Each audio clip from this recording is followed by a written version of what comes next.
আজকে আবারও কিন্তু মিরপুরে যাচ্ছি আর আমাদের 203-এর মাথায় হিজাব দেখে কিন্তু তোমরা অনেকে অনেক ধরনের কমেন্ট করবা, এটা জানি। তো তোমাদের ভাইয়ার অনেক পছন্দ হিজাব করা, সে কিন্তু শুরু থেকে বলতো তোমরা হিজাব করো, তো আমরাই কিন্তু হিজাব করি না, যেহেতু অনেক গরম ছিল। তো আজকে বলতেছে একটু হিজাব করো না, অনেক দিন হয়েছে হিজাব করো না, তোমাদেরকে হিজাব করলে বেশি সুন্দর লাগে। আর আমাদের একটা বিড়াল দেখছো, আমাদের বিড়ালটার নাম হচ্ছে পুষি।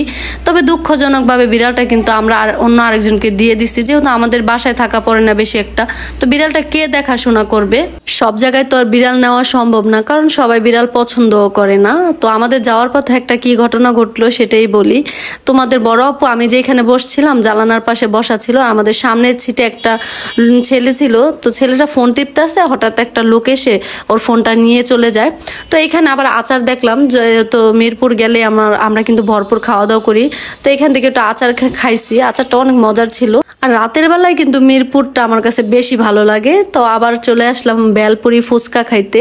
তো বেলপুরি ফুচকা কিন্তু আমরা অনেক বেশি পছন্দ করি, সব সময় আসলে মিরপুরে বেলপুরি ফুচকা খাওয়া পড়ে। শুধু মিরপুরে না, যে কোনো জায়গায় যাই এই বেলপুরি ফুচকা আমরা খাই।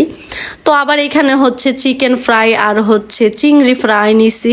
তো মামাটা অনেক ভালো ছিল, উনি আমাদের ভিডিও দেখে উনি আবার একটা রসুনের কি বলে আমি এটা চিনি না, তো ওইগুলো আমাদেরকে দিছে। আবার এখানে কদবেল খাইলাম। তো অনেক দিন ধরে বলতেছিলাম কদবেল খামো, তো এরকম চোখের সামনে পড়েও না, তো আজকে চোখের সামনে পড়ছে। তো একটা কদবেল নিছি, দুজনে মিলে ভাগ করে খাচ্ছি। তোমাদের বড় আপুর সাথে অনেক মজা করলাম এই